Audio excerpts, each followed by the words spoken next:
आप सबको जय मसीह की। Praise the Lord. God bless you. शलोम।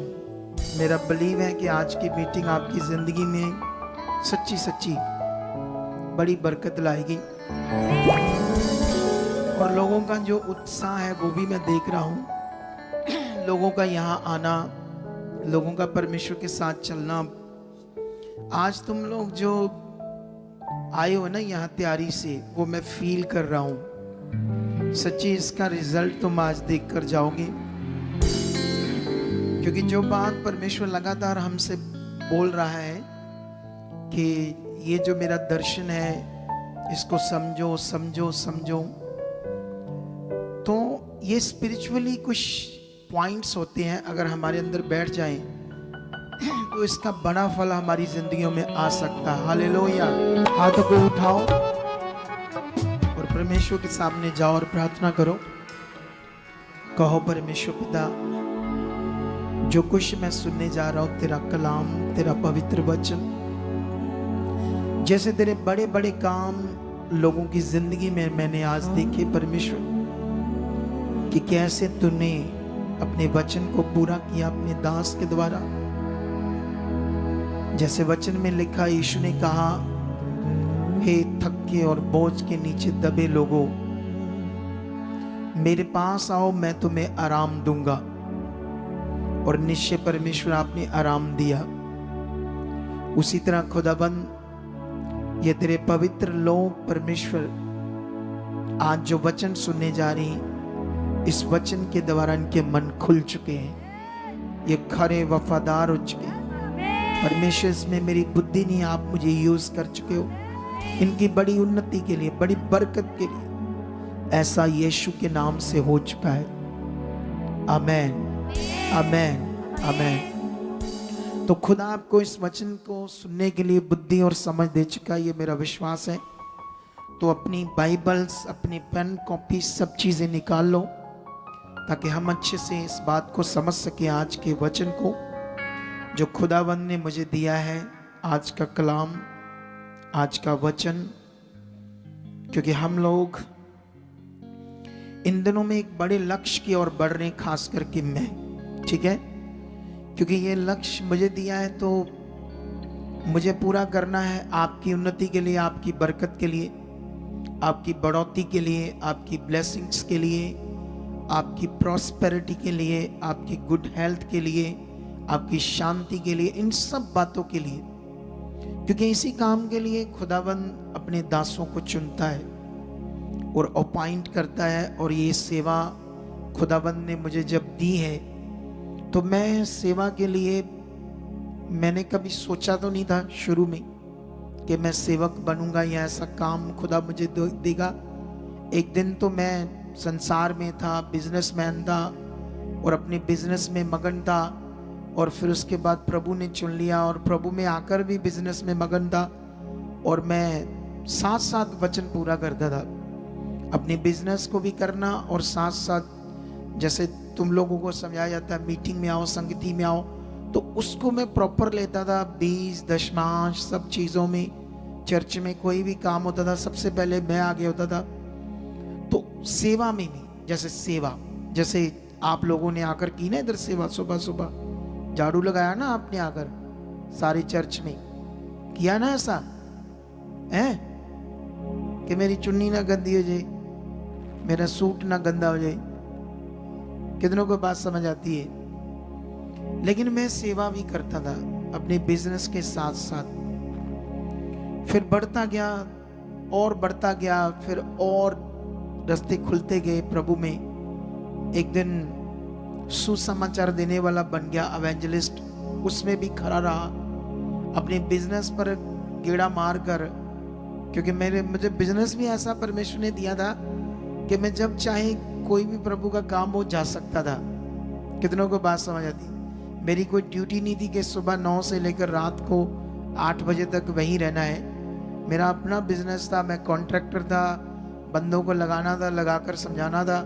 अगर मैं 2 दिन भी नहीं गया तो मुझे कोई थोड़ी बोलेगा कुछ, ऐसा बिजनेस था मेरा। लेकिन मैं ऐसे प्रभु के काम में बढ़ता गया, इस सोच में नहीं कि मुझे पास्टर बनना है या अपोस्टल बनना है, बस इससे कि मुझे मजा आता था परमेश्वर के काम का, इसलिए कि उसने मेरे जीवन को बहुत अच्छा किया था। एक दिन मैं मर रहा था बीमारियों में, हालातों में, गरीबी में, परेशानी में, तो उसने मुझे उठाया, जीवन दिया, ब्लेसिंग दी, बिजनेस, पैसा, कारोबार सब कुछ दिया। ये इसलिए दिया क्योंकि मैं वफादार से चलता रहा। तुम चेक करो खुद भी, तुम कितने वफादार हो, कितने परमेश्वर के साथ लॉयल हो, कितना ध्यान देते हो मैंने ये गलती की है, परमेश्वर ये बातें मेरी जीवन में ये गलत है, ये गलत है। खुद को पता होता ना, हर इंसान को अपने बारे में पता होता है वो कहाँ कहाँ गलत है, कहाँ उसकी जिंदगी में रॉन्ग चीजें हैं, कहाँ वो अपने फोन में गलत चीजें करता है, देखता है, उसे सब पता होता है इंसान को। और उसे ये भी पता नहीं चाहिए कि अब वो संसार में नहीं है जहाँ इंसान नाश होते हैं, यहाँ कब मौत आती इंसानों को कुछ पता नहीं होता है। कितनों को बात समझ आती है? लेकिन अब तुम परमेश्वर में हो, अब तुम्हें समझ आ गया। एक दिन तुम्हें नहीं पता था कि पाप का जीवन क्या है, संसार का जीवन क्या है। उस समय तुम पाप भी कर रहे थे, संसार का जीवन भी जी रहे थे, लेकिन वो जीते जीते कब नाश हो जाते, कब कुछ तुम्हारे साथ होता, कोई गारंटी नहीं थी। लेकिन अब तुम परमेश्वर में आ गए हो, अब तुम्हें समझ आ गया वो रॉन्ग था, वो नाश का जीवन था, उससे श्रापित होते हैं, उससे जिंदगी डिस्ट्रॉय होती है। लेकिन फिर भी अगर यीशु में आकर कभी कभी नेगेटिविटी काम करती है कुछ लोगों की जिंदगी में, कि वो सोचते मैं ना करूं, ऐसा ना करूं, ये पाप ना करूं, ये मिस फोन को गलत ना यूज करूं, ये वाली चीज गलत ना करूं, ये चीज ना गलत करूं, लेकिन फिर भी वो उनसे होता है। लेकिन ऐसे लोगों को ध्यान रखना पड़ेगा, क्योंकि गलत चीज का फल गलत ही होता है, ये बात याद रखना। इस दुनिया में जो हम करेंगे वो हमारे साथ होगा। अगर दीवार पर जोर से हाथ मारोगे तो दीवार टूट जाएगी तुम्हारे हाथ मारने से, है ना? बोलो, टूट जाएगी या तुम्हारा हाथ टूट जाएगा? अगर टूटा नहीं तो कम से कम 10-15 मिनट परेशान रहोगे, पकड़ कर बैठे रहोगे, हाय दर्द, हाय दर्द, क्योंकि वो आपने गलत काम किया, वो नियम से बाहर अपने हाथ को मारा। कितनों को बात समझ आती है? तो जो चीज आप करोगे वो आपके साथ होगा। परमेश्वर ने आपको अब धर्मी ठहराया है, यीशु मसीह ने तुम्हारे पाप को अपने ऊपर लिया है, यीशु मसीह ने तुम्हें परमेश्वर की संतान बनाने के लिए मोल लिया। मोल था यीशु मसीह का जीवन, उसने प्राइस दिया है। परमेश्वर ने अपना जीवन कोड़े खाए, मार खाए, कील ठकवाए, हाथों में तकलीफ सही, प्राइस दिया तुम्हारे लिए, ताकि तुम पापी ना रहो, तुम गुलाम ना रहो, तुम आजाद हो जाओ पाप से और परमेश्वर के लिए जियो। अब अगर तुम नहीं जी रहे परमेश्वर के लिए तो अंगीकार करो, धन्यवाद प्रभु, मैं तेरा हूं, मैं पहले संसार में था, मैं नाश में था, मुझे अनंत मौत थी मेरे अंदर, तूने मुझे अनंत जीवन का वारिस बनाया, मुझे धर्मी ठहराया। ये गंदी बातें, ये गलत बात, ये सोच, ये अनाज्ञाकारी मेरे जीवन से जा चुकी है। अगर आप रोज रोज अंगीकार करोगे तो वो जाएगा, वो हट जाएगी प्रॉब्लम आपके जीवन से, गलत चीज। अगर आप संगति में टाइम से नहीं आ सकते, परमेश्वर के सामने रखो, खुदाबंद मैं संगति में जा रहा हूं, मेरे लिए मार्ग खो रहे हो, मेरे लिए ये रास्ता खोल रहे हो, परमेश्वर ये हो चुका है।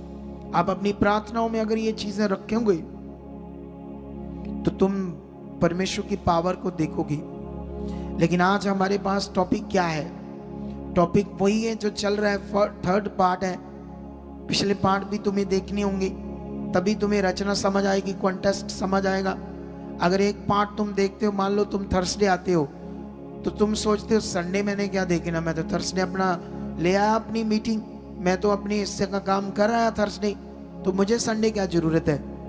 तो ये पार्ट चल रहा है, संडे थर्सडे, एक ही टॉपिक पर हम बात कर रहे हैं। परमेश्वर के साथ आज्ञाकारी ही एक सफल जीवन है। तुम सब सफल जीवन जीने के लिए यहाँ आए हो, तुम संसार से चुने गए हो, तुम चाहते हो एक सफल जिंदगी, तुम चाहते हो एक शांति से भरी हुई जिंदगी, जो तुम्हारे लिए अवेलेबल है, कैसे मिलेगी, क्या करना पड़ेगा, इन सब बातों के ऊपर मैं इन दिनों में आपको टीचिंग दे रहा हूं। इन दिनों में मैंने पहले यहां आता था, चर्च में टीम को भी बढ़ा रहा था, प्रार्थना कर रहा था। अब मैंने ये काम अपनी फैमिली के साथ किया है। मैं अपनी फैमिली को 3-3, 4-4 घंटे एक टाइम में बैठाता हूँ प्रार्थना में। क्यों?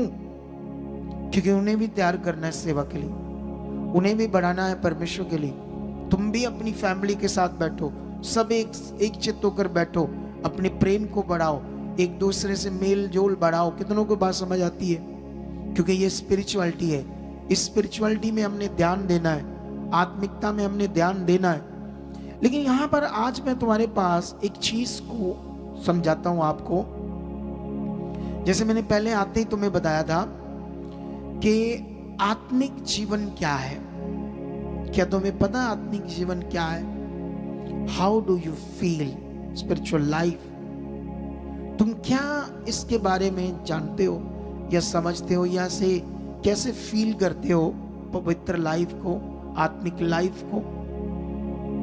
कुछ लोग समझते हैं जैसे चर्च जाना, बाइबल पढ़ना, प्रार्थना करना, ये आत्मिक लाइफ है। हाँ, ये आत्मिक लाइफ का एक पार्ट है। बोलो क्या है ये?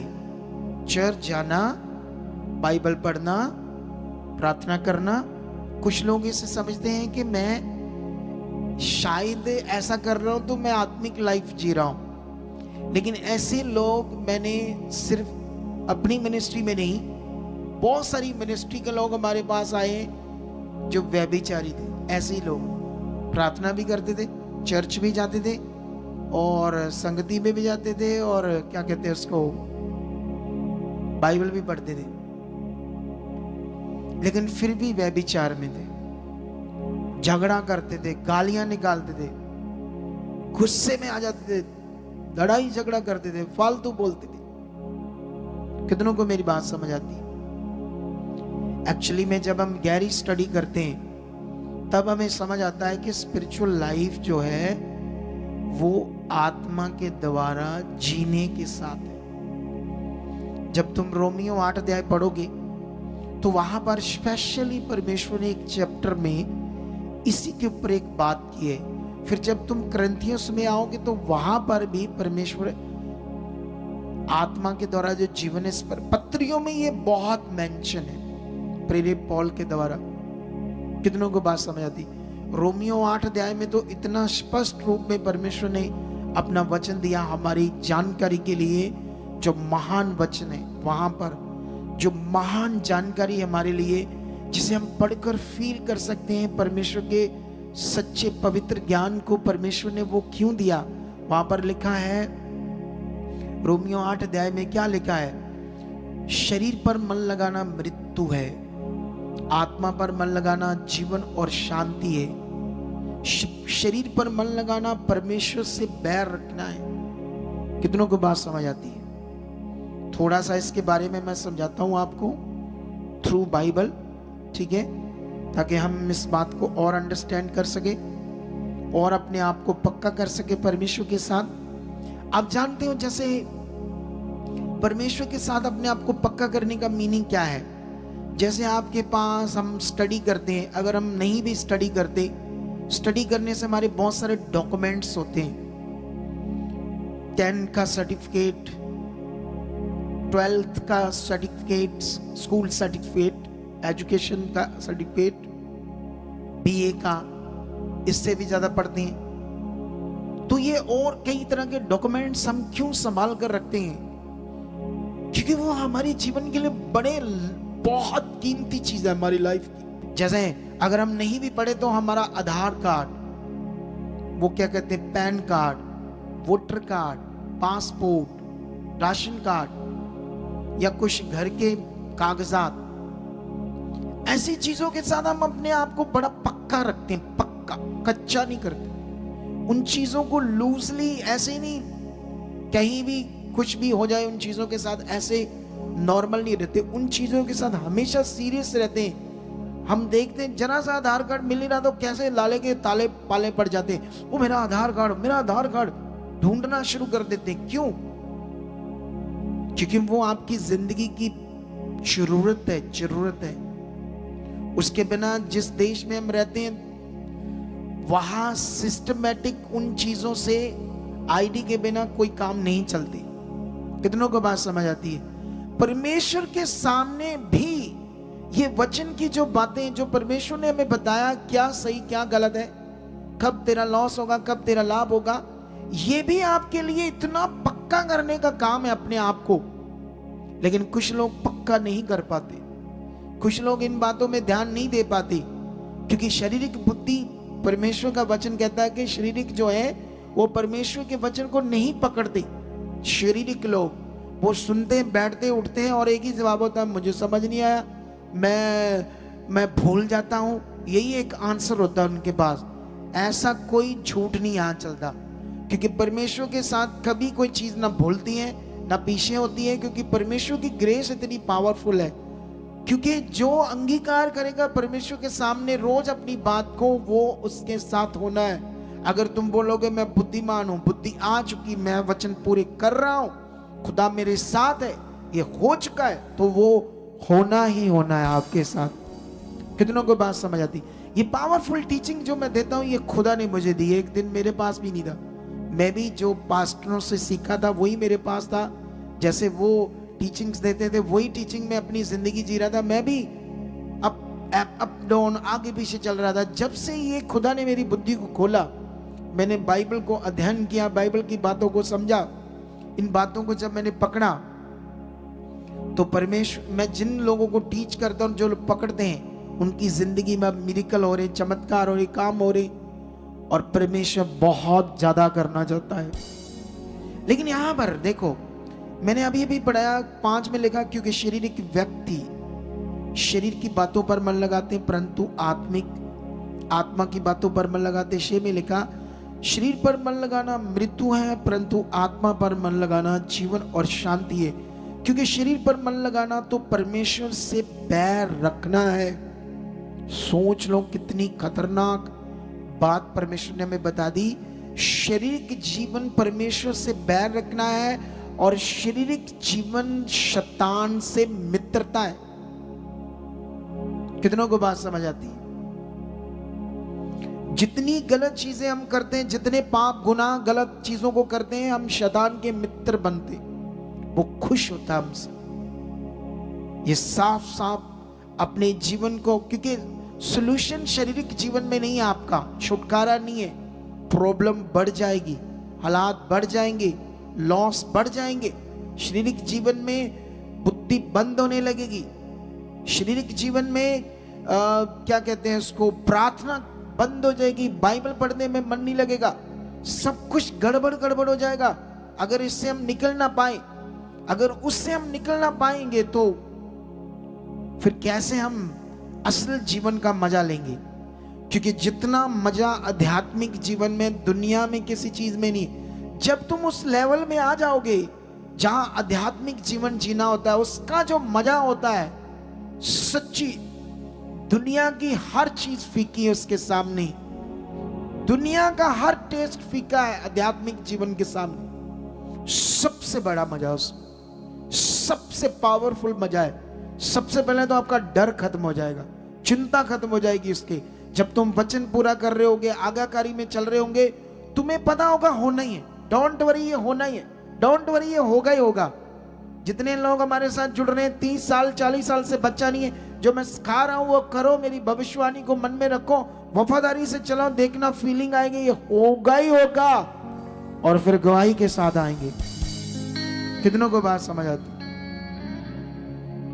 वो जिंदा खुदा है, कहानी नहीं है, वो सर्वशक्तिमान है। तो बाइबल में लिखा है 9 में लिखा, परंतु जबकि परमेश्वर का आत्मा तुम में बसता है तो तुम शारीरिक दशा में नहीं परंतु आत्मिक दशा। यदि किसी में मसीह का आत्मा नहीं तो वह उसका जन नहीं। जिसके अंदर परमेश्वर का आत्मा है ही नहीं, वो परमेश्वर का ही नहीं है, और जिसके अंदर परमेश्वर का आत्मा वही परमेश्वर का है। अब आप अपनी जिंदगी को किसके द्वारा चलाना है? इस मिनिस्ट्री का नाम क्या है? इस चर्च का नाम क्या है? पवित्र आत्मा का प्रबंध चर्च। मैंने पवित्र आत्मा के ऊपर इतनी ज्यादा शिक्षा क्यों दी लोगों को? क्योंकि इसके बिना सॉल्यूशन नहीं है, इसके बिना हल नहीं है, इसके बिना कुछ नहीं हो सकता। कितनों को बात समझ आती है? अगर हम 12 से पढ़े तो इसलिए हे भाइयों, हम शरीर के कसदरा नहीं के शरीर के अनुसार दिन काटे, क्योंकि यदि तुम शरीर के अनुसार दिन काटोगे तो मरोगे, यदि आत्मा से देह की क्रियाओं को मारोगे तो जीवित रहोगे। इसलिए कि जितने लोग परमेश्वर के आत्मा से चलाए चलते हैं वह ही परमेश्वर के पुत्र हैं। हमें आत्मा के द्वारा शरीर की देह की क्रियाओं को मारना है, क्योंकि बाइबल कहती है शरीर के अनुसार दिन काटोगे तो मरोगे, आत्मा से चलोगे तो जीवन जियोगे। बाइबल में लिखा जितने लोग परमेश्वर के आत्मा से चलाए चलते हैं वह ही परमेश्वर के क्या है? पुत्र है। तो आत्मा के द्वारा कैसे चल सकते हैं ना, ये मेन विषय है आपके लिए कि आप सोचो अच्छा मैं कैसे आत्मा के द्वारा चलूं, मुझे तो समझ नहीं आती। सबसे पहले तुमने यीशु को अगर ग्रहण कर लिया है, अब तुम्हारा संसार से रिश्ता नहीं है। कितनों को बात समझ आती है?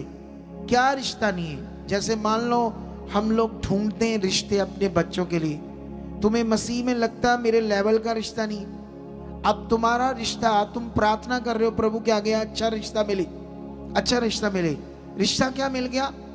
जो यीशु में नहीं है। अब यीशु में नहीं है तो अब जब शादी होगी तो शादी परमेश्वर के वचन से नहीं होगी, उसके तरीके से नहीं होगी। तो तुम कैसे कह सकते हो कि मेरी प्रार्थना से ये रिश्ता हुआ है? ये नेगेटिविटी से हो गया है, क्योंकि वो तुम्हें दूर करना चाहता है शैतान, वो तुम्हारी जिंदगी में काम करना चाहता है। तुम्हें लगता है मैं जीत लूंगा उन्हें, तो ठीक है जाओ जीत लो अगर दम है तो। कितनों को बात समझ आती है? सबसे पहले तुमने श्रापित ही वहां हो जाना जब वचन के बिना। मैं तुम्हें बताता हूं, मैं एक ग्रुप में था, ठीक है, एवेंजलिज्म करता था। मैंने 8 साल उनके साथ एवेंजलिज्म की। इतना बड़ा बैग भरता था 20 का, पता नहीं उसमें लाख है कि 2 लाख है। महीने बाद जब अगुआ आता था मैं ऐसे पकड़ा देता था उसके हाथ में। मैंने खोलकर कभी चेक भी नहीं किया उसको। कभी शैतान मेरे दिमाग में ये डालना दे के ये तू इतनी मेहनत करता है तो ऐसे बगुए को पकड़ा देता है, तो मैंने देखा ही नहीं, ध्यान नहीं दिया। समझ आया? उस ग्रुप में था मैं। एक दिन में मैं 4-4 संगतियां कर देता था अपनी कार से जाकर छुट्टी करके। हफ्ते में मैं 3-4 दिन तो प्रभु के काम में रहता था, और अपने जेब से तेल पानी खर्चा। मुझे बरकत इतनी आ रही थी पैसों की। जब इतना सच्चा दिल होगा तो प्रभु देगा या नहीं देगा? लेकिन उसका जो मेन अगुआ था ना, उसकी लड़की ने लव कर लिया किसी अन्य जाति लड़के से। जब लव कर लिया तो अब वो कहता बच्चों की खुशी है, डोंट वरी, हम करेंगे।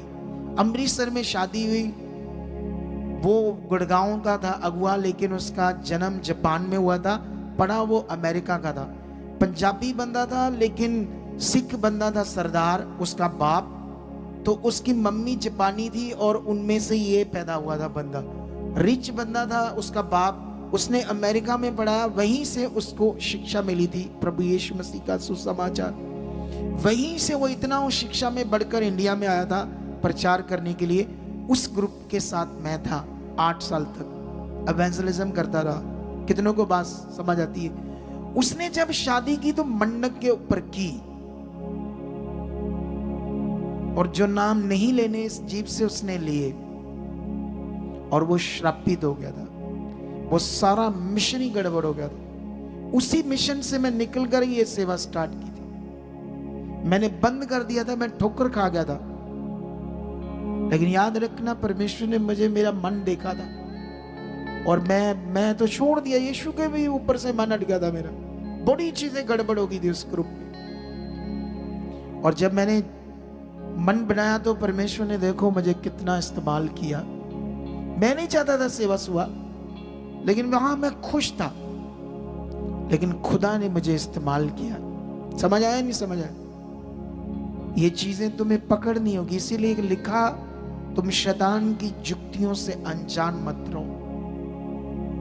इसीलिए तुम प्रभु में हो। अब बाइबल में लिखा अब तुम संसार में नहीं हो, तुम्हें वचन समझ होना चाहिए, परमेश्वर की आज्ञाएं समझ होनी चाहिए। उस आज्ञा से बाहर कोई चीज नहीं करनी। तुम्हें करोगे तो नेगेटिविटी ने काम करना है, गड़बड़ होनी है। इसका मतलब तुम फायदा लेने के लिए परमेश्वर के पास और जिंदगी संसार में भी जीने के लिए रेडी हो। रिश्तेदार क्या बोलेंगे, रिश्तेदार वो क्या कहेंगे, ले तुम तो ईसाई बन गए, ये हो गया। एक लड़की है जट सिख, 2 करोड़ लगा लिया था, मरने वाला था सारा परिवार। एक ही उसका मम्मी डैडी, मतलब एक मम्मी डैडी एक लड़की, तीनों ही है। रिश्तेदारों ने इतना जादू टूना किया कि बच्चा ही नहीं होने दिया, क्योंकि वो चाहते थे इनको मारकर इनकी 40 एकड़ जमीन पर कब्जा कर ले।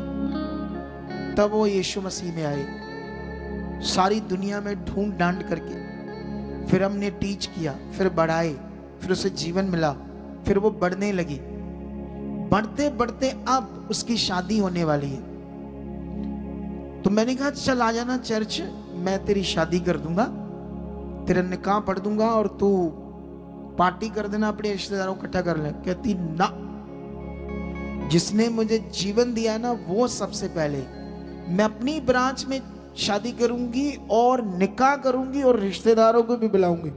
जिसने आना ना आए, मुझे जीवन रिश्तेदारों ने दिया है, मुझे वचन पूरा करना है। कितनों को बात समझ आती है? जीवन ऐसे चाहिए। तुम दुनियादारी भी करते हो, लोगों को भी खुश करते हो। बाइबल में लिखा अगर मनुष्यों को खुश करोगे तो परमेश्वर को कुछ नहीं कर सकते। जो नियम लॉ खुदा ने नहीं दिया वो तब तक तुम्हारी जिंदगी में थे जब तुम अनजान थे, भटके हुए थे। इसीलिए तो कई लोग इतनी अच्छी आशीष नहीं पाते, इसीलिए तो कुछ लोग उतना जबरदस्त पावर को नहीं देख पाते, क्योंकि पूरे नहीं है परमेश्वर के साथ। क्या नहीं है? पूरे पूरे बनना था, पूरे। डरना थोड़ी दुनिया से। कितनों को बात समझ आती है? लेकिन हम अपने टॉपिक को स्टार्ट करेंगे ताकि लंबा ना हो जाए। वही पाठ जो हमारा चल रहा था, आज मैं तुम्हें बाइबल में आज्ञाकारी के ऊपर एक कैरेक्टर के पास लेकर जाऊंगा। वो कैरेक्टर था रूथ। इसके बारे में परमेश्वर ने मुझे बताया, तो परमेश्वर ने मुझे थोड़े दिन पहले कहा कि तुम इसकी स्टडी कर, ठीक है? तो मैंने कई चीजों की स्टडी की, तो परमेश्वर ने मेरी बुद्धि खोली। तो परमेश्वर ने कहा इससे कई चीजें लोगों को समझा। रूथ और दूसरी का नाम था ओपरा। 2 जेठानी दरानी थी। नाओमी उनकी सास थी, ये दोनों बहू थी। इनके 2 बेटे थे, महलोन और किलोन। कितनों को बात समझ आती है? उसके पति का नाम था एलीमेलेक। इधर ध्यान दो मेरी तरफ। बाइबल में लिखा जब इज़राइल में बहुत ज्यादा वो पड़ा अकाल, तो ये कहां चले गए? मोआब देश में, क्योंकि वहां जल पानी खाने पीने को था। खुशगुआ की प्रीचिंग है कि नोमी का पति वहां मर गया, उसके दोनों बेटे भी मर गए। जो पढ़ोगे आप वचन, खुशगुए प्रचार करते हैं कि मोआब जो था वो श्रापित देश था, क्योंकि वहां पर लूत और उसकी बेटियों ने भी व्यभिचार किया था, और भी कई बातों से वो श्रापित देश था। लेकिन मैं अपना तर्क इस पर नहीं दे सकता, मुझे नहीं पता। जब मुझे पता चलेगा ये बात, जब परमेश्वर मेरी बुद्धि खोलेगा और समझाएगा मुझे, तब मैं बताऊंगा कि इसके पति की क्यों डेथ होगी, इसके बच्चों की क्यों डेथ होगी, ठीक है? लेकिन याद रखना, जब डेथ हो जाती है तो अब सोचो दुखों के पहाड़ टूट गए। लेकिन वो समझाती है नोमी कि तुम अपने लोगों में चली जाओ, क्योंकि वो मोआबन थी, वो इज़राइल कुल से नहीं थी, वो परमेश्वर को नहीं जानती थी। वो अन्य जो भगवान होते हैं दुनिया में अलग अलग, उनकी पूजा करती थी। और उन देशों में जो भगवान थे इस देश में नहीं है। अगर तुम चाइना में कुछ जाओगे, उनके भगवान अलग है। तुम पूरी दुनिया के देशों में जाओगे तो किसी भी देशों के भगवान एक दूसरे से मैच नहीं करते। यही तो लोगों को समझ नहीं आता, ये क्या पृथ्वी पर चल रहा है। लेकिन ये उनको कहती, तुम अपने कुल में, अपने लोगों में और अपने भगवान में पूजा में जाओ वापस, ठीक है। लेकिन तब का एक सीन है जो मैं आपको पढ़ाना चाहता हूं। रूत की बुक, पुराना नियम 1 अध्याय उसका 9 वचन ऐसे लिखा, यहोवा ऐसा करे कि तुम फिर अपने अपने पति के घर में विश्राम पाओ, ताकि जाकर तुम शादी कर लो और अपने पति के घर में क्या पाओ, क्योंकि दोनों भी यंग थी, जवान थी, सुंदर थी, ठीक है। लेकिन अभी ध्यान दो, तब उसने उनको चूमा और वह चला चला कर रोने लगी, दोनों बहुएं, और उससे कहा, निश्चय हम तेरे संग तेरे लोगों के पास चलेंगी। दोनों ने कहा, हम इज़राइल में तेरे लोगों में, तेरे कुल में जाएंगे, अपने कुल, अपना मायका, अपना देश छोड़कर तेरे साथ चलेगी। और उसे चूम कर सास को, क्योंकि प्यार है, लव है, स्पिरिचुअल लाइफ काम कर रही है इनके अंदर। हालेलुया। क्या काम कर रही है? गलतियां करते होंगे, कुछ चीजें हो सकता है, आई डोंट नो, लेकिन दिखने में स्पिरिचुअल लाइफ काम कर रही है, ठीक है। लेकिन यहां पर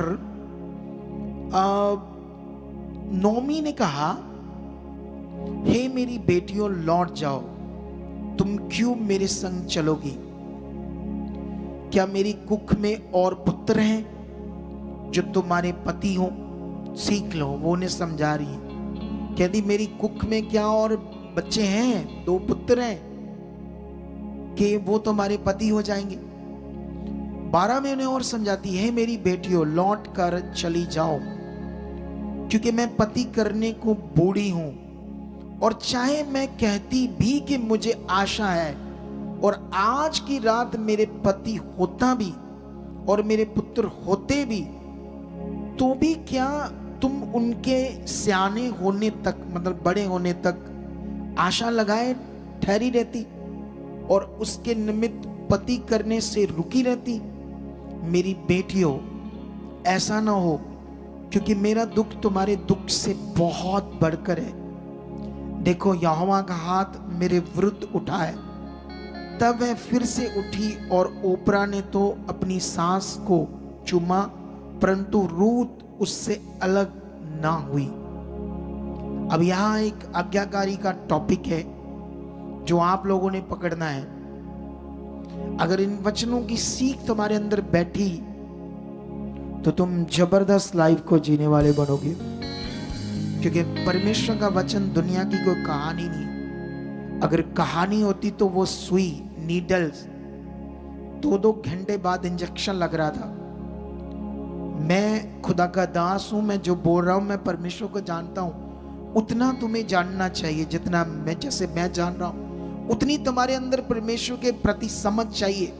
वो जिंदा खुदा है, मैं चुना हुआ। अब मैं संसारिक नहीं हूं, अब मैं संसार में नहीं जाऊंगा। कितनों को बात समझ आती है? क्योंकि परमेश्वर के साथ लाइफ कोई मजाक नहीं। ऐसा नहीं कोई मजाक है, जब जी चाहे गए चले गए, दिल किया, कोई वचन पूरा किया ना किया, कभी 20 बोया कभी ना बोया, कभी आगे कभी पीछे। ये मजाक जिंदगी नहीं है। ये ऐसा नहीं पहाड़ी है तो पहाड़ी के किनारे खलोकर ऐसे ऐसे अपने आप को करना, ऐसा नहीं है। जरा सा पैर फिसला तो जिंदगी खत्म। समझ आया? नहीं समझ आया? ये ऐसा ही है परमेश्वर का राज्य। इसमें जब हम चलते हैं तो हमारा फोकस, खुशियां वो देगा, तुम्हें हंसने के लिए देगा, तुम्हारे घर में शांति होगी, सब कुछ होगा, लेकिन खुदा के साथ, खुदा से बाहर नहीं। तुम जैसे दुनिया खाती पीती खाओगे, पियोगे, मौज लोगे, दुनिया घूमने जाती तुम भी घूमोगे। परमेश्वर मना नहीं करता। दुनिया अच्छे अच्छे कपड़े पहनती, तुम उससे भी अच्छे पहनोगे। मैंने पहने, ये देखो, ये मुझे गिफ्ट किया किसी ने 270 पाउंड का ये पेंट कोट है गरम, किसी ने मुझे गिफ्ट किया था। 270 पाउंड, अभी जितने पाउंड का रेट है उसके हिसाब से 32-33 हजार का किसी ने ये मुझे दिया था। महंगा वाला पेंट कोट पाया मैंने, सस्ता वाला नहीं डाला, मेरी मेहनत से मुझे दिया किसी ने। जब लोगों की जिंदगी मेरे द्वारा बचती है तो पौलुस कहता है, जब मैं तुम्हारी जिंदगी में आत्मिक चीजें बोता हूं तो क्या तुम्हारी शारीरिक फल काटने का मुझे कोई अधिकार नहीं? वो कहता है, पढ़कर देखो वचन, कितनों को बात समझ आती है। वो अलग बात है कि मैंने कभी किसी को जबरदस्ती कुछ नहीं कहा, लोग अपनी खुशी से करते हैं। अभी मुझे एक बहन ने आईफोन 17 प्रो गिफ्ट किया है, मेरे पास टाइम नहीं लगा, पैसे तो आ गए उसके, लेकिन मैं भी शायद कल मैं जाकर लेकर आऊंगा, और मुझे जरूरत थी। मैंने किसी को नहीं कहा, मैंने कहा ही नहीं किसी को कि मुझे ये फोन चाहिए, कभी सुना आपने यार? मुझे देने वाला कौन है? खुदा। मेरी जरूरतों को पूरा करने वाला कौन है? तुम्हारी जरूरतों को पूरा करने वाला कौन है? तुम्हारे काम को बढ़ाएगा कौन? तुम्हें आगे लेकर जाएगा कौन? तुम्हारे बिजनेस, कारोबार, पैसे, चीजों में बरकत देगा कौन? तुम्हें चलना है उसके साथ। लेकिन वापस हम टॉपिक पर आते हैं। यहां पर नओमी अपनी बहुओं को समझा रही है कि अगर आज रात मेरी कुख में बच्चे होते या होते भी बच्चे, उदाहरण से समझाती है, तो क्या तुम उनके बड़े होने तक वेट करोगी उनको पति बनाने के लिए? तो उसने कहा ऐसा पॉसिबल नहीं है, प्लीज मेरी बेटियों, मैं तुमसे प्यार करती हूं, लेकिन मेरा दुख तुम्हारे दुख से बहुत बड़ा है। कहती तू वापस चले जाओ अपने देश में, क्योंकि उस समय सुसमाचार का नियम नहीं था। अगर होता तो नोमी उन्हें साथ लेकर जाती। उस समय सुसमाचार का नियम नहीं था। सुसमाचार तो यीशु मसीह से आया ना, जब उद्धार आया, तब उद्धार नहीं था। उद्धार उन्हीं के लिए था जो व्यवस्था पुराने नियम के अनुसार यहोवा के साथ थी, उनका उद्धार था। कितनों को बात समझ आती है? लेकिन यहां पर क्या होता है, ये सीन पकड़ते हैं जबरदस्त। यहां पर ऐसे लिखा, 15 में लिखा, तब उसने कहा, देख तेरी जेठानी तो अपने लोगों और अपने देवता के पास लौट गई है, इसलिए तू अपनी जेठानी के पीछे लौट जा। रूत बोली, तू मुझसे ये विनती ना कर कि मुझे त्याग या छोड़कर लौट जा, ऐसा ना बोल मुझे, क्योंकि जिधर तू जाए उधर मैं भी जाऊंगी, जहां तू टिके वहां मैं भी टिकूंगी। तेरे लोग मेरे लोग होंगे, तेरा परमेश्वर मेरा परमेश्वर होगा। यहां तू मरेगी वहां मैं भी मरूंगी, और वही मुझे मिट्टी दी जाएगी। यदि मृत्यु को छोड़ और किसी कारण मैं तुझसे अलग हूं, तो यहोवा मुझसे वैसा ही वरन उससे भी अधिक बुरा करे। सोच कर देखो वो क्या बात कर रही। क्या आज के लोगों में ऐसा मन है? जवान है, ये सुंदर है। अब आप सोचो एक औरत के साथ कैसे जिंदगी काटेगी है बिना पति के। आज तो पति है तब भी सोच खराब है लोगों की। पति है, पत्नी है, तब भी गंदे विचार बंद नहीं होते आज के युग में। कितनों को बात समझ आती है? लेकिन यहां पर हम क्या सीख रहे हैं? यहां पर हम एक पावरफुल विषय पकड़ रहे हैं। पावरफुल विषय ये है, ये कैसे उसके साथ रह पाएगी, एक औरत के साथ कैसे जिंदगी गुजारेगी। और नोमी के साथ रहने का मतलब खतरनाक हालात, जबरदस्त दुख, रोज की पीड़ा, रोज की अशांति, उसके साथ रहना। और वो बुजुर्ग हो चुकी है, बूढ़ी हो चुकी है, सेवा भी करनी पड़ेगी, इसको काम करना पड़ेगा, उसको खिलाना पड़ेगा, उसको संभालना पड़ेगा। आज के युग में कौन करता है ऐसे? बोलो, कौन है ऐसे औरत बहू जो करे ऐसा? वो तो पति थोड़ा माड़ा निकले, कहती आप प्याज तड़ा मुंडा मैं बढ़िया लबांगी। ऐसा युग है गंदा। कितनों को बात समझ आ रही है? लेकिन यहां पर हमारे लिए एक सीख है, ये खुदा को जान चुकी है, यहोवा को। अब ये अपने परिवार में रहकर सीख चुकी थी यहोवा खुदा का कौन है। इसके अंदर परमेश्वर के प्रति कुछ बातें बढ़ गई थी, जिसके लिए इसने ये डिसीजन लिया। अगर इसके अंदर यहोवा की व्यवस्था वचन ना ठहरा होता तो ये ऐसा नहीं करती। जब हमारे अंदर उसका वचन नहीं है, आत्मा काम नहीं कर रहा, तभी हम आज्ञाकारी नहीं है, अनाज्ञाकारी है। तभी हम टाइम से आकर नहीं बैठ पाते। तभी हम ये चर्च, ये भवन हमें दिया है, इसको खूबसूरत करना है, इसकी सफाई करनी। कभी कभी हम अनाउंसमेंट सुनते, कई तरह की सुनते, उठकर चले जाते हैं, क्योंकि हम शरीर में उस वचन का हमारे ऊपर असर नहीं होता है। कभी हम सोचते नहीं, मैंने इतना सुना, इतना ये बोला गया, मैं क्यों नहीं करता, ऐसा मैं क्यों नहीं करता। लेकिन उसके बाद क्या होता है, जब उसके साथ जाती है तो एरिया के लोग उससे बातें करते हैं, तू नौमी है। वो कहती नहीं, मैं मारा हूं, यहोवा ने मेरे ऊपर अपना हाथ बढ़ाया है, इसीलिए मेरा दुख बहुत बड़ा, मुझे ऐसे नौमी मत कहो। मारा का मतलब दुखों की मारी हुई। कितनों को बात समझ आती है? जाते ही उस देश में पहले दिन ही, अगले दिन ही नौमी खाने पीने के इंतजाम के लिए सास से बात करती है। 2:1 में लिखा, रूथ, नौमी के पति एलीमेलेक के कुल में उसका एक बड़ा भाई, बड़ा धनी कुटुंबी था जिसका नाम था बोज। मोअब्बन रूत ने नौमी से कहा, मुझे किसी खेत में जाने दे कि जो मुझ पर अनुग्रह की दृष्टि करे उसके पीछे पीछे से सिला बीनती जाऊं। उसने कहा, चली जा बेटी। उस जमाने में पता नहीं हजारों साल पहले वो लोहे की चीज से जब खेती काटते थे, आज जैसे दत्ती बोलते हैं, हमारे युग में दाती बोलते ना, बोलो क्या बोलते हैं? हिंदी में दाती बोलते हैं, पंजाबी में दात्री बोलते हैं। दात्री इसलिए बोलते हैं क्योंकि एक्चुअली में आई डोंट नो क्यों बोलते हैं, उसके जो दंदे दंदे होते हैं उसके हिसाब से बोलते हैं कि आई डोंट नो, किसी कारण से ऐसे उसका नाम है।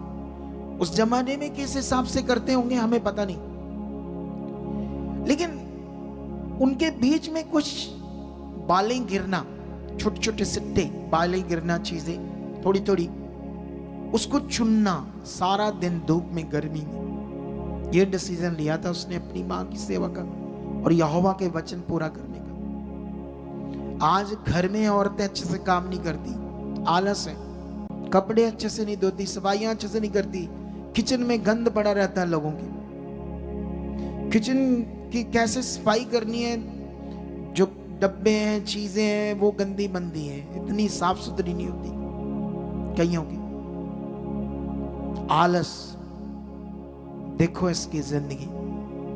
कितनों को बात समझ आती है वाली बात? अगर तुम इसका चैप्टर पूरा पढ़ोगे तो तुम्हें बहुत सारी समझ आएगी, कितना कठिन काम उसने पकड़ लिया।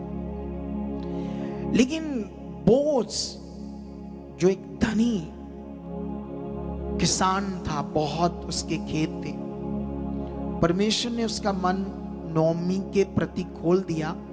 उसने अपने सेवकों को, लेबर को कहा इससे, क्योंकि उस जमाने में खेत के पीछे चुनने नहीं देते थे। बीनना मतलब चुनना, उन थोड़ा थोड़ा जो गिरता है, गेहूं या जौ, और उसी को आटा बनाना या भून कर खाना। उस समय इतनी चीजें नहीं होती थी जैसे आज के युग में, कम चीजें होती थी खाने पीने वाली। लेकिन सोचो, वो गुस्से होंगे, गालियां निकालते थे, जमाना ऐसा था। लेकिन फिर भी गई, परमेश्वर ने उसके ऊपर दया की एक बोझ के द्वारा। लेकिन जब बोझ से एक बात मैं पढ़ाता हूं, बोझ की 2:11 में बोझ ने उत्तर दिया, जब उसने उसे अनुमति दी, तू खा सकती है, चुन सकती है, पानी भी अगर पीना तो हमारे बर्तनों से पी सकती है, जबकि ये अलाउ नहीं था। लेकिन फिर भी जब ये बातें होती है तो वो उससे कहती है कि तूने मेरी सुधि ली है ना, एक प्रदेशन पर अनुग्रह की दृष्टि करके मेरी सुधि ली। ये मैंने 10 का हिस्सा कुछ पढ़ा, लेकिन 11 में लिखा, बोझ ने उत्तर दिया, जो कुछ तूने पति की मृत्यु के बाद अपनी सास से किया है और तू किस प्रकार अपने माता पिता और जन्मभूमि को छोड़कर ऐसे लोगों में आई है जिनको तू पहले ना जानती थी, ये सब मुझे विस्तार के साथ बताया गया है। यहोवा तेरे कार्य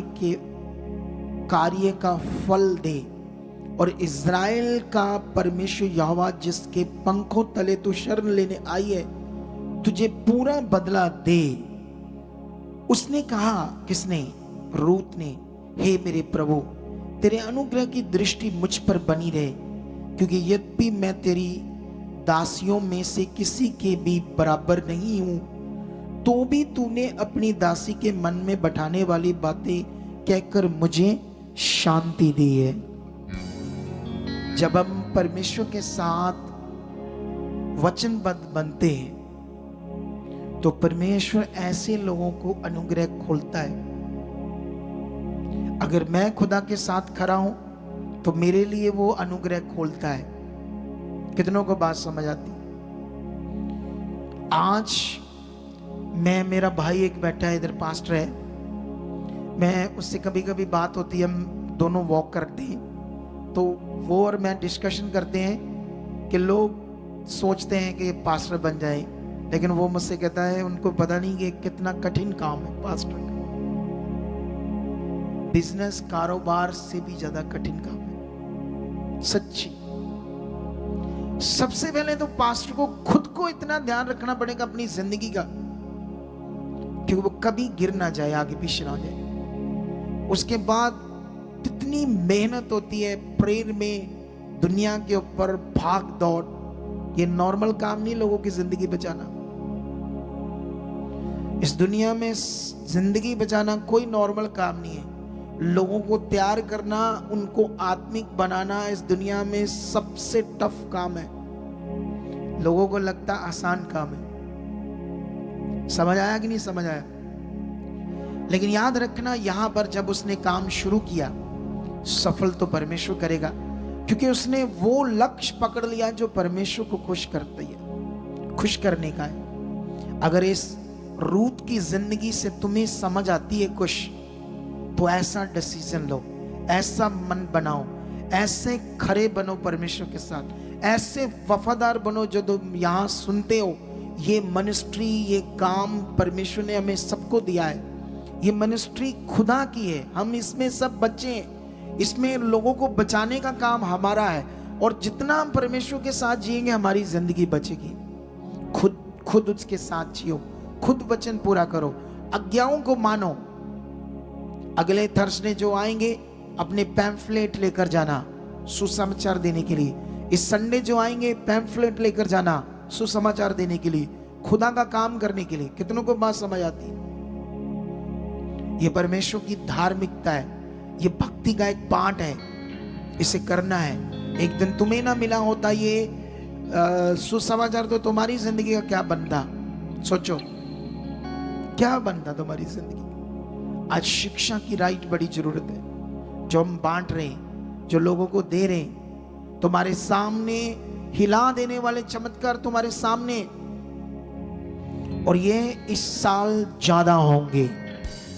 इस साल ज्यादा गवाहियां बनेंगी। इस साल खुदा की ज्यादा पावर प्रकट होगी। और मैं कोई कहानी नहीं बोल रहा, मैं वचन बोल रहा हूं परमेश्वर का, और वचन कभी बदलता नहीं। ये तुम जो सुन रहे ये वचन है, ये ऐसा नहीं कोई कहानी है दुनिया में जैसे होती है, ये रियल वाक्य है। ऐसे करैक्टर थे दुनिया में, ये खुदा ने ऐसा काम इनके साथ किया है। लेकिन इससे भी बड़ा काम क्या था? मैं हैरान हूं, परमेश्वर ने इस औरत मोआबन जो अन्य जाति थी, इसकी भक्ति, धार्मिकता, विश्वास, आज्ञाकारी, पवित्रताई, जबरदस्त मन देखकर इसके जीवन से, इस लाइन से यीशु मसीह ने पैदा होने का डिसीजन ले लिया। सोच लो, इस औरत के कुक की लाइन से, जैसे मान लो मेरा कोई परदादा होगा, उसका भी ऊपर कोई होगा, उसका भी कोई ऊपर होगा, मैं फिर मेरा दादा था, मेरा बाप था, फिर मैं अब हूं उनका पुत्र, फिर मैं बाप बना, मेरे बच्चे। इसको बोलते लाइन। क्या बोलते हैं? इस लाइन से यीशु मसीह ने डिसीजन ले लिया पैदा होने का। वाओ! खुश होकर, इसकी जिंदगी को देखकर, इसकी आज्ञाकारी को देखकर, इसका मन देखकर, इसकी होलीनेस को देखकर, इसकी महानता को देखकर। कर सकता है ऐसा कोई? बोलो, ऐसी जिंदगी कोई जी सकता है कि अपने कुल को छोड़ना, देश को छोड़ना, और इतनी ललसा होती है पति की, लेकिन उसने इसे छोड़ दिया और अपने सांस के साथ, बूढ़ी सांस के साथ अपनी जिंदगी काटने के लिए जी ले। लेकिन सांस को परमेश्वर ने यूज किया मोवाब के लिए, उसी मोवाब के लिए परमेश्वर का यह डिसीजन था। और मोवाब भी बड़ा अच्छा इंसान था, और परमेश्वर ने उसकी सांस के द्वारा ये कार्य किया। और बड़े डिसीजन के बाद आप चेक करना, अगर पढ़ोगे तो उनकी क्या होती है? शादी। लेकिन शादी जब होती है, ये एक लाइन है, एक वचन है जो तुम्हारे पढ़ने के लिए बड़ा जरूरी है। 4 अध्याय का 14 से पढ़ते क्या लिखा? तब स्त्रियों ने नयोमी से कहा, यहोवा धन्य है जिसने तुझे आज छुड़ाने वाले कुटुंबी के बिना नहीं छोड़ा। इज़राइल में इसका बड़ा नाम हो, और ये तेरे जी में जी ले आने वाला और तेरा बुढ़ापे में पालने वाला हो बच्चा।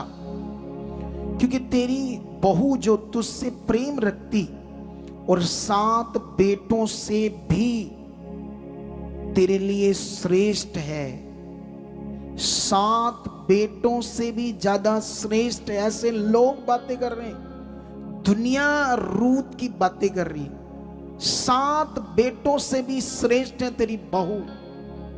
इसीलिए यहोवा धन्य है जिसने ये कार्य किया।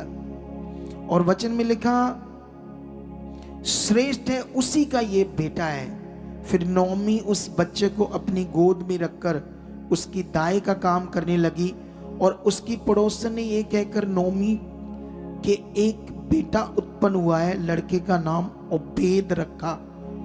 ओबेद यिशै का पिता और दाऊद का दादा वही हुआ। हालेलुया!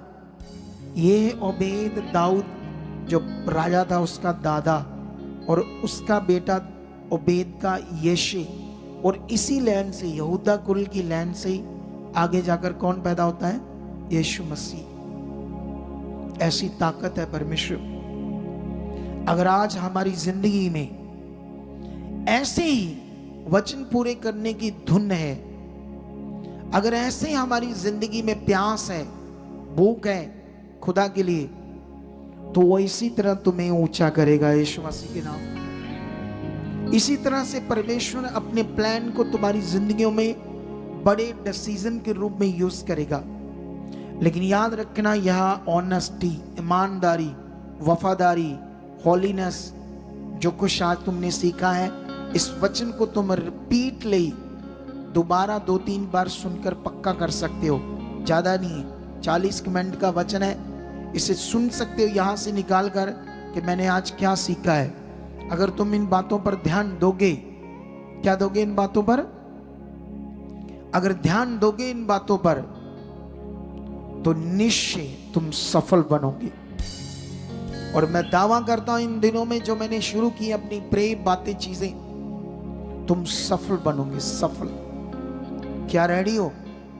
क्या आज्ञाकारी में उन बातों के लिए जो नहीं हो रही अंगीकार करने के लिए रेडी हो? आज से शुरू कर दो, ये मेरे से हो चुका है, ये मैं पूरा कर रहा हूं, ये मेरी जिंदगी में हो चुका है। कितनों को बात समझ आती है? तो फिर शुरू हो जाओ, खुदा आपके साथ है। तो आइए, इससे पहले कि हम आज प्रार्थना करें तुम्हारे लिए, तुम्हारी बरकत के लिए, ऑनलाइन लोगों के लिए, उससे पहले हम ऑनलाइन और यहां बैठे हुए लोग परमेश्वर के किंगडम के लिए बीज बोएंगे। और उससे भी पहले अनाउंसमेंट क्या है? अनाउंसमेंट ये है, जो यहाँ कार्ड बनते, मेंबरशिप कार्ड, छोटा सा डिजिटल कार्ड, तुम गेट से गले में भी डालकर उसमें आ जाओगे ना, तो तुम्हारी अटेंडेंस लग जाएगी अपने आप, डिजिटल अटेंडेंस। हाथ में पकड़कर भी निकलाओगे ना अपना कार्ड, तब भी तुम्हारी अटेंडेंस लग जाएगी, किसी को ऐसे दिखाने की जरूरत नहीं है। ऐसा सिस्टम लगाया है, ये 12-13 लाख का सिस्टम लगाया है। क्यों लगाया हमने? इधर देखो, ध्यान दो, तुम्हारे लिए, तुम्हारे फायदे के लिए। अगर तुम कार्ड नहीं बनाओगे, तुम उसे लेकर नहीं आओगे, तो तुम्हारी अटेंडेंस नहीं लगेगी। अगर हम ये सिस्टम नहीं लगाएंगे तो हमें इतने हजारों लोगों में से कैसे पता चलेगा तुम 2 हफ्ते नहीं आए, 3 हफ्ते नहीं आए? उस सिस्टम से हमें पता चल जाएगा। उस सिस्टम हमें बताएगा कौन लोग नहीं आ रहे, और सही समय आप पर हम वर्क कर सकते, इससे पहले कि शैतान तुम्हें तोड़कर तुम्हारा लॉस करे, तुम्हारी जिंदगी को डाइवर्ट करे, तुम्हें रीति रिवाजों में फंसा दे, तुम्हें सच्चाई से दूर कर दे। क्योंकि वचन में लिखा, सत्य को जानोगे तो तुम्हें आजाद करेगा। कितनों को बात समझ आती है? तो इसीलिए आप लोगों ने जिस लोगों के कार्ड नहीं बने, चाहे तुम पूरे पंजाब में हो, किसी भी शहर में हो, जल्दी जल्दी अपने कार्ड बनवाओ। पूरे सिस्टमेटिक उन कार्ड को लो, जिन्होंने नहीं लिए बने हैं ले लो, और अपने पूरे परिवार के बनाओ। ये अगर तुम 4 मेंबर हो, 400-500 रुपया लगेगा सारा उसको बनाने में, क्योंकि उसकी कीमत ही ज्यादा आती है ना, उन कार्डों की डिजिटल कॉस्ट आती है, मटेरियल लेकर आना पड़ता है। तो वही बस आपसे लेनी है कॉस्ट, अपने को बिजनेस नहीं करना उन पैसों का। तो आप लोगों ने जल्दी जल्दी करना है। जब संडे आएंगे तो उनको भी मैं बोलना, ये 1 महीने तक, 1.5 महीने तक मैं बोलता रहूंगा, क्योंकि तुम लोग, अगर मैं नहीं बोलूंगा तो ऐसे कुछ लोग होते, इधर गए सुना, बोल गए, फिर नहीं गया। बोलना नहीं है, सब आज्ञाओं में बढ़ो, सब बातों में आप ध्यान दो जो परमेश्वर मेरे द्वारा सिखाता है। ठीक है? तो अभी इतना है, लेकिन अभी मैं तुम लोगों को चर्च की किसी भी सेवा के लिए नहीं बोलूंगा, क्योंकि मैंने बड़ा बोल लिया कई लोगों को। कई महीने अनाउंस करता रहा, कोई नहीं आते आगे। जैसे अभी कैमरे चलाने वाले आज लोग नहीं है, आना चाहिए आगे। ये बंदे हैं, कोई भी आ सकता है, इनको तो कुर्सी चाहिए, आते बैठना। हमने सेवा भी करो, नाल नाल वचन भी सुनो। लेकिन अब मैं खुदा को बोल रहा हूं, तुम्हें नहीं बोलना है। जिसको बोलना मैंने, वो मेरे लिए इंतजाम करेगा। तुमसे भी ज्यादा अच्छे लोगों के लेकर आए, कहीं से भी लेकर आए, पताल फाड़ कर लाए, आसमान फाड़ कर मुझे दे, वो देगा। मैं उससे बोलूंगा।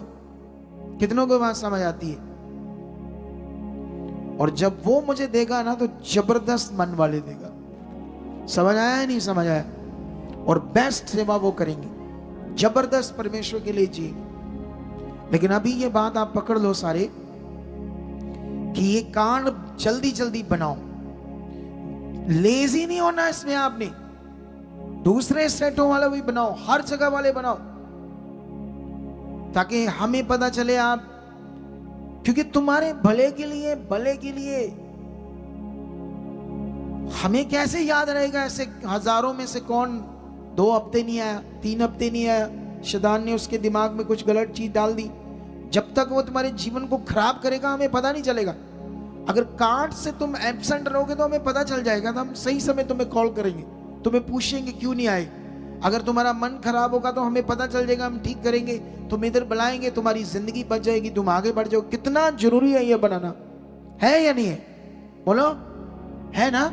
तो फिर फटाफट बना लो, कल आ जाना, जब टाइम लगे 2-4 दिन में आकर बनाना। ठीक है? लेकिन बनाना जल्दी जल्दी।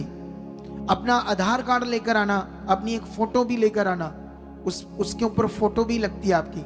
ठीक है? सब चीजें, और पूरा सिस्टमेटिक आना। तो अभी आओ, हम अपने सीड बोते हैं खुदा के राज के लिए, वफादार बनते, आज्ञाकार बनते। इस नियम में, ये भी आज्ञाकारी का एक नियम है। 20 आपका दशमांश वफादारी से बोना, रूहों को बचाने के लिए। समझ आया? तो अभी अपने हाथों में अपने 20 लो। तब तक मैं ऑनलाइन लोगों से बात करता हूं। ऑनलाइन जो लोग हैं वो सारे इस हमारे जो सोसाइटी के अकाउंट्स नंबर है, HDFC बैंक, इसकी डिटेल को स्क्रीनशॉट ले लो, और दूसरा कोटक महिंद्रा बैंक, इसकी डिटेल को भी स्क्रीनशॉट ले लो, ऑनलाइन लो। और इन दोनों बैंकों के साथ साथ इन दोनों बैंकों के QR कोड इन दोनों क्यूआर कोड को भी स्क्रीनशॉट ले लो, एक ही बार दिखाओ दोनों। इन दोनों को भी स्क्रीनशॉट ले लो ताकि आप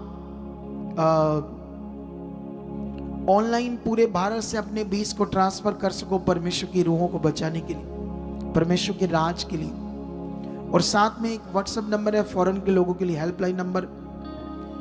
इसमें जब मैं मैसेज छोड़ूंगा मेरी निगरानी में आपको रिप्लाई मिलेगा। इस पर बात नहीं होती, प्रार्थना नहीं होती, याद रखना। और मैंने ना कुछ अपनी वीडियोस के कमेंट्स पढ़े थे, शायद वो दूसरी चर्च से आए थे लोग, और कईयों ने लिखा पापा जी हमने मीट करनी है वो। तो हमारी टीम को आकर मिलो, वो मुझे बताएंगे आपका मैटर। जो भी ऐसे लोग हैं, क्या क्या वहाँ क्यों कमेंट करते हो? वहाँ कमेंट थोड़ी करते हैं ऐसे वाले। वो दूसरे कोई पढ़ेंगे बोलेंगे ले तो मीट ही नहीं करते किसी से, नेगेटिव कमेंट करते हो। आप जब भी आपको कोई ज़रूरत, आपका कोई विषय, आप नए जुड़ रहे हो, 2 महीने हो गए, 4 महीने हो गए, 6 महीने हो गए, आप टीम से आकर मिलो। कितनों को बात समझ आती है? आने वाले दिनों में तो मैं इधर ही डेरा डालने वाला हूँ, पता है नहीं पता? मेरी फैमिली के कितने मेंबर हैं? हम 6। अगर मैं प्रेयर में हूँगा तो आपको मिलना होगा। तो मेरा ये बेटा, चलो खुदा की दासी, ये बेटा ज्यादा हो जाएगा ना सर्विस। बोलो, इमरजेंसी भी कोई बात होगी, प्रे करनी है तो कोई भी मेंबर आ जाएगा। लेकिन आत्मा के अनुसार, शरीर के अनुसार कोई प्रार्थना का फल नहीं होता। अगर आत्मा की गवाही है तो सारे काम होंगे, ठीक है? तो अभी जो ऑनलाइन है वो ट्रांसफर करे इन इस डिटेल्स के ऊपर। और बाकी जो लोग हैं, आप रेडी हो जाओ, अपने बीजों को अपने हाथों में लो। मैं प्रार्थना करता हूँ। और ये बाकी नंबर 2 जो है फॉरेन के लोगों के लिए हेल्पलाइन नंबर, और बाकी सारे नंबर भारतीय लोगों के। आइए। परमेश्वर पिता, मैं तेरा दास, खुदा ये तेरे पवित्र लोग हैं, इन्हें आप छू चुके। जो बीज इनके हाथों में, ये इनकी वफादारी है तेरे राज के लिए, तेरी रूहों के लिए बोरे ऑनलाइन ट्रांसफर कर रहे। इनकी गवाहियां बन चुकी है, इनके घरों में बरकत आ चुकी है, इनके कारोबार के ऊपर तेरा दास प्रार्थना के द्वारा मांगता है बड़ी बरकत को। और मैं विश्वास करता हूँ आ चुकी है। जब ये बीज बोए, इनका बीज छुआ जाए और स्वर्ग में याद किया जाए। ऐसा हो चुका है। आमीन।